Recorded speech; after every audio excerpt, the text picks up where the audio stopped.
Hola, ¿qué tal? Esto es Debate. Yo soy Alexandra Ames y estamos aquí con Paolo Benza y David Rivera para comentar las noticias más importantes del día y el gran tema del día que sigue copando nuestra atención y con justa razón sigue siendo el tema del derrame de la refinería La Pampilla. Y hoy tenemos más información acerca de este daño que cada vez, pues, las consecuencias o los efectos de este lamentable derrame, pues, son más grandes, ¿no? Hay información también extraoficial alrededor de lo que realmente pasó con la embarcación y las acciones que tuvieron, pero también se han identificado algunas contradicciones. El día de ayer Mirta Vázquez comentó que la empresa había dicho que no tenía un plan de contingencia, pero la directora de comunicaciones de Repsol en su momento, el día de ayer, mencionó que se habían aplicado diversas acciones del plan de contingencia y hoy día volvieron a mencionar al plan de contingencia. Entonces, que alguien diga que no hay plan de contingencia, luego que digan que se tomaron acciones del plan de contingencia, genera pues contradicciones un poco extrañas o que al menos a mí particularmente me han llamado mucho la atención. Eh, pero Repsol ha sacado un comunicado el día de hoy. Creo que les va mejor escribiendo que hablando o respondiendo preguntas específicas, pero aún así siento que no es suficiente. No sé si todos han podido leer el comunicado, pero prácticamente o sea, siento que no hacen un suficiente no hacen simplemente un mea culpa, ¿no? Y están más concentrados, digamos, en demostrar que sí hicieron diversas acciones para evitar mayores daños, digamos, o aplicar el plan de contingencia que ya mencioné, ¿no?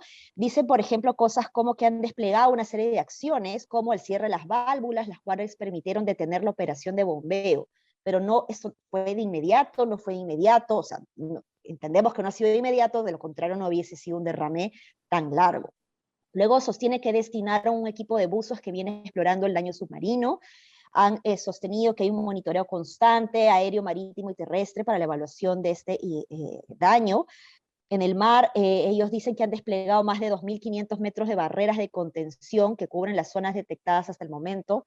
Ahí no me queda claro, 2.500 metros es 1.2 kilómetros cuadrados, es 2.500 metros lineales, es suficiente esto para la extensión de las playas a la que ha llegado este petróleo. O sea, es complicado. Dice que han destinado 10 lanchas con brigadas de 50 personas que vienen recuperando el producto derramado. Me llamó la atención el verbo recuperar el producto porque sentí como que la empresa está tratando de, como cuando un camión se le caen las botellas de Coca-Cola y el chofer trata de recoger las botellas para no perderlas. Me dio esa sensación, quizás me esté equivocando, pero creo que pudieron usar otro verbo en ese punto, ¿no? Y en fin, bueno, sostienen una serie de cosas donde están dando a entender que están haciendo las acciones correspondientes. Y bueno, al final agradecen a los diversos colectivos sociales que vienen desplegando esfuerzos para limpiar parte de las zonas afectadas.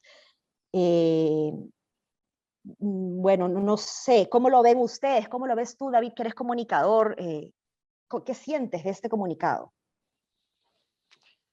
Em, lo que pasa es que lo que estamos viendo en las imágenes es una cosa que es un gran desastre ecológico. Entonces, a mí el tema, o sea, ayer comentábamos el tema este de qué cosas se entiende. Ah, no, perdón, en el chat hoy día durante el día, ¿no? Que compartíamos información sobre qué cosas se entiende por plan de contingencia, porque tal vez tenga un plan de contingencia, pero pareciera, no soy especialista, pero pareciera que es un plan de contingencia no para el tamaño del desastre que tenemos ahora, y todo parece indicar que no hay un plan de contingencia para eso. Ahora estaba Juan Carlos Sueiro, creo que se llama Sueiro, ¿no? De Oceana, en la mañana en RPP, comentando este tema de si el sistema que están utilizando es apropiado para la dimensión del desastre, y decía que no, que ya en este momento hay otros sistemas o tecnología diferente que se aplica para limpiar los océanos de manera más rápida. Y yo la verdad es que yo tengo la impresión que si dejáramos todo en manos de Repsol, esto seguiría expandiéndose y ellos no tomarían las acciones que corresponden con este nivel de problema. Esa es la percepción que tengo del comunicado versus lo que estamos viendo que está pasando. Es la primera vez que veo una información del propio Repsol que dice estamos recogiendo el producto con skimmers, que son estos especies de artefactos que te ayudan a sacar el petróleo del mar. Primera vez y es bastante tarde para decir eso, es lo que debieron decir inmediatamente, ¿no? Entonces van muy tarde, Repsol. Ya, claro, yo ya me banqueteé hablando de la responsabilidad de la Marina, ahora toca hablar de la responsabilidad de Repsol. Si tenían un plan de contingencia, como dijo muy bien Omar Mariluz con la gerente de comunicaciones, es un desastre, no sirve. No ha sido un buen plan de contingencia, no contiene nada ese plan de contingencia, ¿me dejo entender?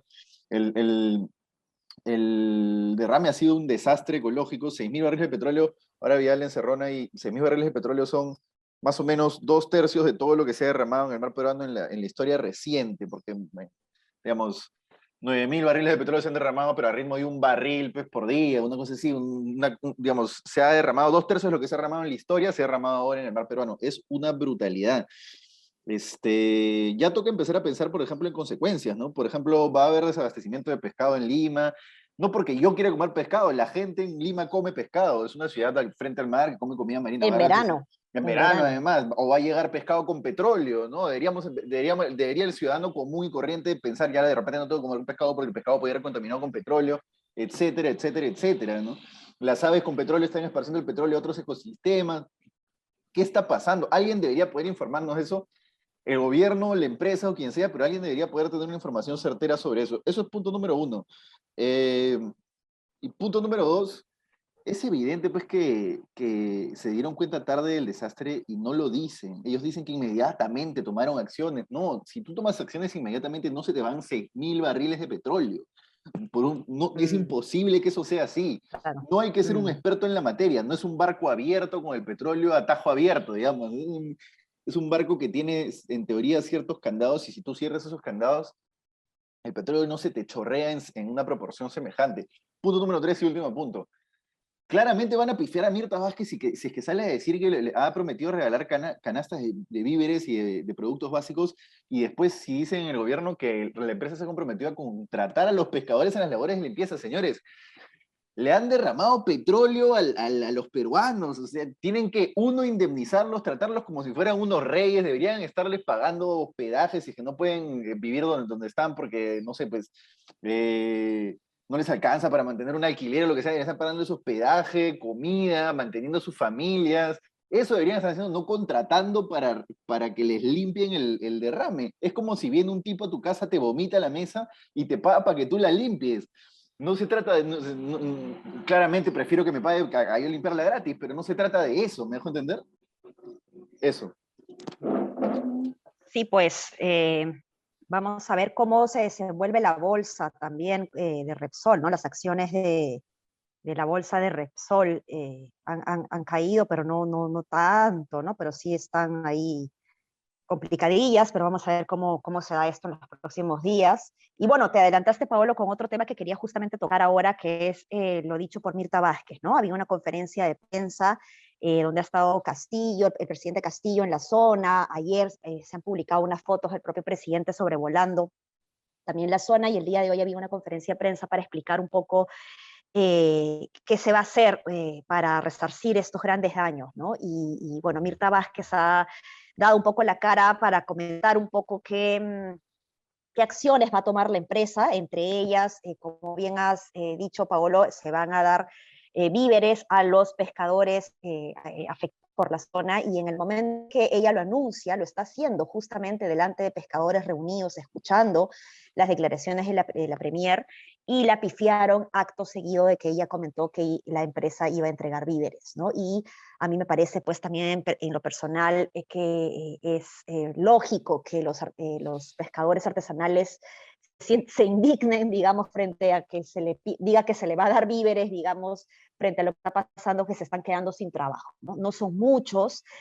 Aprovecho en tocar este tema porque he estado buscando todo el día información para saber exactamente cuántos pescadores artesanales hay en Lima y Callao, y lamentablemente no tenemos un registro oficial, tenemos 3 datos diferentes de años distintos, el último censo ha sido de hace 10 años, entonces no es sencillo hacer un cálculo y como digo, no hay un registro actualizado. Tener este registro permitiría justamente saber cuántos son, sin embargo son miles de hogares, son menos de 10.000 si estamos hablando de Lima y Callao, o alrededor de 10.000 si estamos hablando de Lima y Callao, no son tantos tampoco, entonces creo que la cifra es manejable como para poder establecer eh, mayores acciones, digamos, que le permitan contener, digamos, una caída, porque ese es un choque adverso para ellos. No es como para nosotros la pandemia, en donde se cerraron los mercados, otra vez ellos están volviendo a esta situación en una época de temporada alta, ¿no?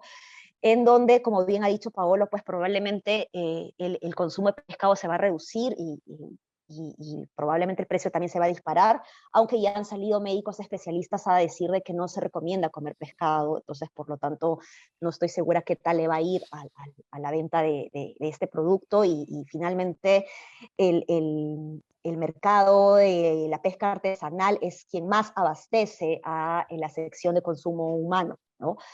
Y Entonces, eso es lo que la gente no entiende, ¿no? El consumo humano sí, directo. Las grandes bolicheras sí hacen CHD, pero principalmente las grandes empresas que tienen barcos gigantes hacen CHI, que es harina para, mejor, exacto. que hacen pescado para harina de pescado, ¿me entiendes? Pero la gran mayoría de pescado que comemos, o que come la mayoría de ciudadanos de este país, es de pesca artesanal, ¿no? No la gran mayoría, Sí, pero buena pues. parte. Eso.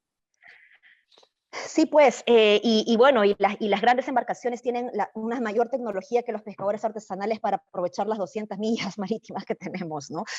Pero bueno, frente a lo dicho por Mirta Vázquez, David, Paolo, ¿qué opinión tienen? Porque hay personas, de hecho, y a eso quería llegar, que les ha parecido incorrecto que Mirta Vázquez comente las acciones que va a hacer la empresa Repsol al respecto, ¿no? Algunos han sentido de que ella no es quien tiene que dar la cara por la empresa, algunos han sentido que ella está siendo la gerente de comunicaciones o de imagen institucional de la empresa, algunos han sentido que le está lavando la cara a la empresa. Yo no lo he sentido así, realmente yo más bien creo que está proyectando la imagen de que ha establecido una conversación, una negociación con ellos y está comunicando las acciones que se acordaron, ¿no? Pero ¿cómo lo ves tú, David? Igual que tú, porque además no es que ella, o sea, a mí me sorprende que de pronto el énfasis se ponga, digamos, no digo acá, sino también he visto en chats de WhatsApp como que circula de pronto solamente lo de las canastas como si no hubiese dicho nada Nada más, ¿no? más. Uh-huh. Y la verdad es que dijo más cosas, y lo más importante de lo que dijo en realidad me parece el tema de la comisión de expertos que va a mandar Naciones Unidas para arreglar este problema, porque, digamos, por lo que estamos viendo, si dejáramos la mano, el problema en manos de Repsol, o de este gobierno y del ministro del Ambiente, yo la verdad tendría dudas de que este tema se pueda arreglar. Sí. La única posibilidad de solución veo es que venga gente de fuera y nos diga la forma de arreglar es esto, es esta de acá, y que se haga, porque si no, así como estamos viendo esos días lo que está pasando, no hay forma, o sea, no hay forma de esperar que esto se arregle pronto, ¿no? Entonces, mi mayor expectativa está en esa comisión de expertos que va a venir, en lo que va a recomendar y que efectivamente se logre hacer. Pablo, tú querías comentar algo. Yo creo que hay estilos políticos y el estilo de Mirta Vázquez no es un estilo pues de Margaret Thatcher, no sé, es un estilo de mano de hierro con nadie en Claro, general, entonces por ahí no iría, yo esperaba que menos tibio sea Castillo y yo he sentido mucho más tibio a Castillo en su presentación en vivo, ¿no? Después ha colgado un hilo así en Twitter, es. ha colgado un hilo en Twitter, sí, nombrando directamente a Repsol y pidiéndole que sea a cargo, pero ya eso es otra cosa, eso es su equipo de comunicaciones, Castillo tampoco parece tener un estilo confrontacional, siendo el presidente revolucionario de izquierda que decía ser, ¿no? Entonces, bueno, Mirta, no, yo sí, personalmente no le hubiera aconsejado que ella salga a hablar como casi como vocera de Repsol, diciendo que se han comprometido y han dicho esto y el otro, pero sí ha anunciado cosas, como tú dices, lo del experto, lo del comité de expertos, que va a venir a ayudarnos porque no lo vamos a poder limpiar. Y después está el otro tema, ¿no? El ministro de Ambiente es un desastre y es un desastre cuota Castillo, digamos, cuota Perú Libre en el gabinete. Porque claro, a nadie le importa el Ministerio del Ambiente y dicen, bueno, se lo entregaremos pues a este señor, ¿no? Y a ver si es que puede hacer algo, pero digamos va a pasar piola y ya salió en punto final lo que pasa en ese ministerio desde que entró este señor. Y claramente el tipo no está en absoluto preparado para enfrentar lo que está pasando ahora. ¿No? Es decir, le dejamos eso en manos de él, en manos de cualquiera de los ministros, porque el ministro de Energía y Minas tampoco es pues una lumbrera en su sector, ¿no? Yo creo que vamos muertos, ¿no? Ya tenemos varios años por delante en que se va a sentir el impacto de este derrame. Creo que no estamos dimensionando bien lo que ha pasado porque todavía estamos en negación, como en los primeros días de la pandemia, que pensamos que se iba a acabar en 2 semanas. Sí, No, exacto. señores, se han derramado 6.000 barriles de Mm, petróleo al mar. mm. Y esos barriles además generan una espumita. Estaba leyendo un poco antes de entrar en una espumita que es muy difícil de limpiar. Me dejó entender. Y yo creo que Rosa María debe estar muy arrepentida, pese a que ha ido bloqueando todos estos días a mucha gente. Debe estar muy arrepentida de lo que ha dicho, porque ella lo dijo el fin de semana cuando la información era mínima, ¿no? Sí. Yo Yo no quiero creo que sea creer, yo, arrepentida. yo quiero creer que está arrepentida, sí. No, no creo que esté arrepentida. Ella como profundiza siempre en el error. Como cuando dijo que PPK Sí. le había Sí. dicho que no iba a sacar a Fujimori y después dijo, me mintió. No, pues no te mintieron, tú tienes que cruzar. Y las agendas. Y las agendas, sí, sí. En Bueno, fin, pero en este caso, además, bueno, ya, digamos, pero, oye, pero esto que está diciendo Pablo es importante porque, Sí, o sea, el tema de la reparación, o sea, ¿cómo se repara un daño de esta magnitud? de la Eh, remediación, sí. o sea, remediación, porque no es solamente el tema de vamos a limpiar el mar, estamos hablando de cuánto tiempo va a estar afectada la masa, la biomasa del mar, cómo afecta eso a los pescadores, a los consumidores. Indecopi ha lanzado, se han subido al tema, ojalá que sea no solamente por un tema de ser efectista, sino porque Indecopi se ha metido diciendo, oye, vamos a medir también el impacto en los consumidores. Y tiene Ujú, toda la razón de hacerlo.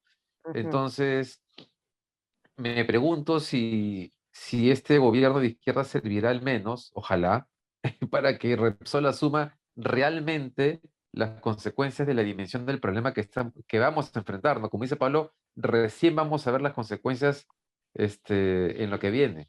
Ricardo Yese, que sobre Repsol, si yo fuera ministro le doy 45 días para que se vaya, tal cual, tal cual. Lamentablemente, este es el peor desastre ecológico de la historia de la ciudad, por lo menos. Tiene que ser así, ¿no? Sí, todavía no hemos sido conscientes estamos siendo, mejor dicho, todavía no estamos siendo conscientes de la envergadura de esto. Y David, sí me ganaste porque justo quería hablar de la importancia de esta Comisión de las Naciones Unidas, ¿no? Recordemos que el cuidar o preservar los ecosistemas marítimos es un objetivo de desarrollo sostenible y hay una agenda al 2030 que cumplir, en donde el Perú además se ha suscrito. Es un objetivo global que le compete mucho y que las Naciones Unidas promueven, ¿no? De ahí su involucramiento.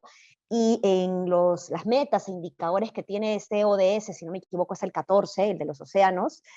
Hay uno en particular con la pesca artesanal, es decir, no solamente basta con mirar o resguardar la vida marítima o los ecosistemas marítimos, sino también asegurar la sostenibilidad y el crecimiento económico de los hogares que se dedican a esta actividad económica, ¿no?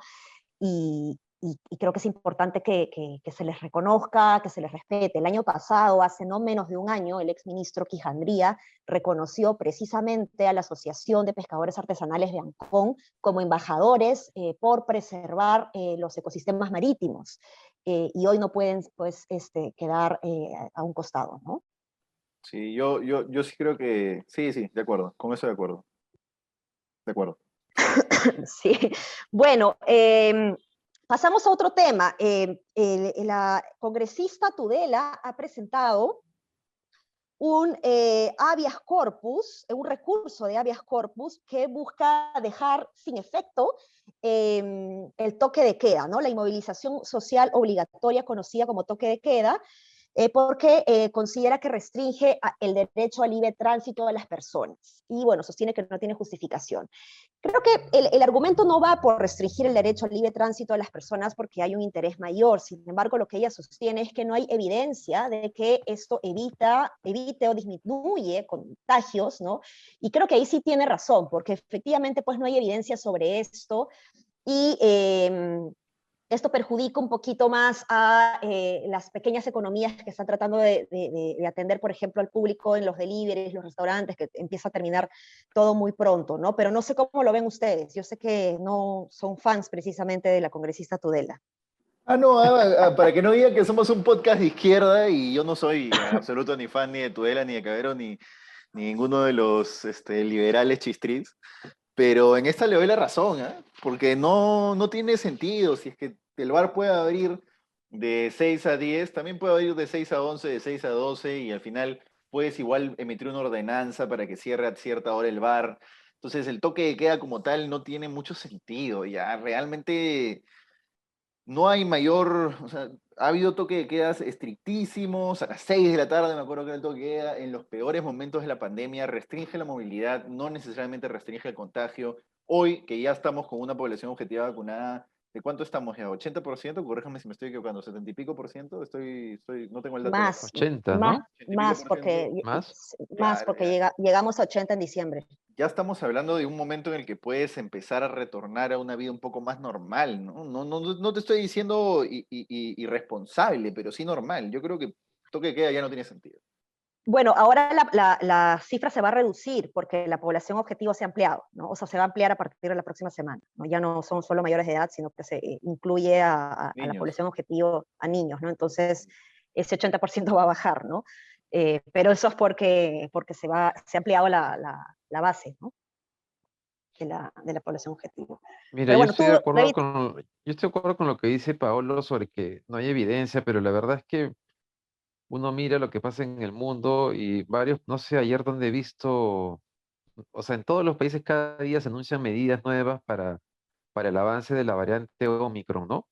Y tengo la impresión que eso de la efectividad es relativo porque no tiene que ver con que vas a evitar que la gente se contagie, porque está claro que nos vamos a contagiar, sino que lo que estás tratando de evitar es la velocidad del contagio, básicamente para para que el sistema de salud no esté sobrepasado.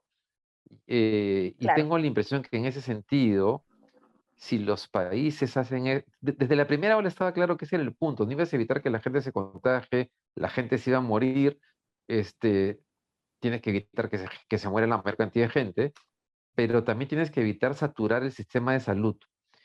Y tengo la impresión que solamente por ese hecho sí tiene sentido ya no cerrar la economía ni la vida, porque en el día sigue, pero ajustar algunos horarios, puede ser que tenga sentido. No tengo certeza, la verdad, 100%, pero intuyo que si la mayor parte de los países optan por estas cosas es por algo, ¿no? No sé si es por algo. no sé. Hay medidas Lo que que sí, son netamente políticas, David. No sé, a ver, no sé si es que los países que han optado por mantener toque de queda tengan un respaldo estadístico detrás, pero en el Perú claramente no funcionó. Los resultados están No sabes si al funcionó, canto. Pablo, porque no sabes cuánta gente hubiese muerto si no lo hubieses hecho. O sea, Es verdad, no es tienes verdad, forma es verdad, tienes razón. no, saberlo, ¿no? por ejemplo, sí Un se... ratito, me Ajá, corrijo. He hablado mal y en esto sí tienes razón, tienes toda la razón. No puedo saber si pero funcionó, pero lo que te quiero decir es, hoy claramente, digamos, lo que funcionó en el pasado, hoy ya no es aplicable, porque ya tenemos a casi toda la población vacunada, o la que se va a vacunar. Perdón, Ale, Eh, perdón. pe- pero lo que sí se midió, por ejemplo, fue el efecto de tomar la temperatura y el alcohol gel en la puerta de los establecimientos. Se Inútil. concluyó que no hacía ninguna diferencia y por eso se retiró, Ninguna. ¿no? Entonces, Claro. a mí sí me parece interesante que se haya medido, que se haya llegado a una conclusión y sobre todo que se haya tomado una decisión política sobre una evidencia en donde estamos viendo que no funciona, ¿no? Entonces, por ahí deberíamos ir en este mal, además que estamos todavía, ya tenemos 2 años con esto, pero estamos aprendiendo, ¿no? En fin, no sé si quieren comentar algo más. Me voy a volver a corregir, por si acaso no estoy diciendo que el toque de queda y el estado de emergencia en su momento no funcionaron, eran necesarios. Me Sí, corrijo una y mil veces Sí. porque me he expresado mal. el martillo y el baile, el martillo y el baile. Lo que yo digo Oye, es, hoy, el hoy, mar- hoy, y el hoy guayno, el creo que guayno. ya, hoy creo que ya no lo Sí. son, ¿no? Ujú, Sí, sí puede ser en realidad. Oye, ujú. pucha, nada, Repsol, medio ambiente, mañana seguiremos, ¿no? Porque esta cosa tiene para rato. Sí, y es una Sí, tontería, perdón pero creo que es una tontería que ajá. hayan firmado un decreto supremo que declara de interés nacional la emergencia climática lo declarativo no nos sirve, ¿no? El Es Castillo absurdo lo eso. Ese es un declarativo no buen nos punto que sirve. no hemos comentado. Ese momento de la conferencia de prensa, estamos regresando al primer tema, pero Sí, ese sí, momento de la conferencia es más absurdo que todo lo anterior. declarativo. Digamos, Ujú. sí, pues porque era como, hagamos algo que parezca que estoy haciendo, pásenme el decreto supremo, dice Castillo, vamos a Sí. firmarlo, ¿no? Entonces lo firmas. Oye, puta, qué tal ridículo. Ahora, dicho eso, y nos estamos extendiendo, pero este tipo de crisis, si los gobiernos les saben sacar provecho, pueden darte oxígeno político. ¿Se acuerdan de PPK y el fenómeno del niño? Venían en picada, en caída, pero así Sí, mal, y el exacto. fenómeno del niño les dio un oxígeno político tremendo. Pero vamos a ver si este gobierno Y logra. Vizcarra también, ¿no? Vizcarra también, es verdad, El rally es around, cierto. el rally, le llaman el rally alrededor de la bandera, ¿no? Pero eso funciona cuando eres capaz de centrar y decir, bueno, tenemos un desastre nacional. Creo que eso todavía no se ha comunicado de esa manera y además estamos resolviéndolo. No creo que eso no lo van a poder lograr. Oye, y un tema dicho esto, que cuando veía a Mirta Vázquez ahí en la conferencia de prensa, claro, uno piensa, oye, faltan medidas, falta fuerza, pero imagínate pues estar con ese gabinete también. Pucha, debe ser terrible, ¿no? Digo, Sí. con ministro de la producción, el de ambiente, es decir, no creo, tal vez estoy siendo prejuicioso, pero de lo que hemos visto no tienes por qué esperar que haya mucha capacidad ahí de resolución, no básicamente declarativa tal vez, pero ojalá nos equivoquemos. Ojalá. Sí, pues una más antes de irnos. Un gesto, ¿no? De PPK con el fenómeno del niño, mandó a sus ministros a las zonas, ¿no? A las Es diferentes verdad. zonas del país. Acá los ministros podrían haber estado limpiando las playas también, o por lo menos ministro del ambiente. No sé, es un gesto político, no haces el gran cambio, pero es un gesto político también, ¿no? O hablando con los pescadores para ver qué van a hacer, no solamente anunciar, Produce, ajá, claro, claro. porque se anunció el tema de las canastas, lo cual no está mal, porque en el corto plazo requieres darle algún tipo de Emergencia. ayuda, pero requieres algo más. Y por ejemplo, en este caso, Produce podría estar pensando en qué hacer. Vamos a ver qué pasa en los Claro. siguientes días. Sí, ahí te Sí, das cuenta pues. de por qué la vacancia era la mejor opción, David. Este gobierno es tan malo que es peor que los malos gobiernos anteriores. Mira lo Bueno, que yo nos... te voy a decir algo, Pablo, para que te lo pienses. Yo no estoy seguro que con la presidenta del Congreso esto sería muy distinto, lo lamento. Sí, Pero pues me es verdad, imagino el Ministerio del lamentablemente Ambiente a tenemos esa cualquier señora, sí, incompetente. sí, sí, lamentablemente, Imagínate quién podría ser ministro del al Ambiente con Mari modisto, Carmen Alba. al modisto de Mari Carmen Alba. Claro, el modisto. O sea, Mari Carmen Alba tendría un ministro de Economía que podría pensar que el Ministerio del Ambiente no debe existir. Yo me O estoy sea, poniendo en el escenario que ya se convocó elecciones, pero tienes razón, esa mesa directiva es un desastre. Dale, dale. Bueno, eso ha sido todo por hoy. Mañana vamos a seguir probablemente tocando este tema con mayor información. No se olviden de entrar a nuestra página web, sudaca.pe, y a compartirnos en redes sociales, Sudaca Perú. Un abrazo. hasta mañana. Chao, chao. Chao, chao. Nos vemos.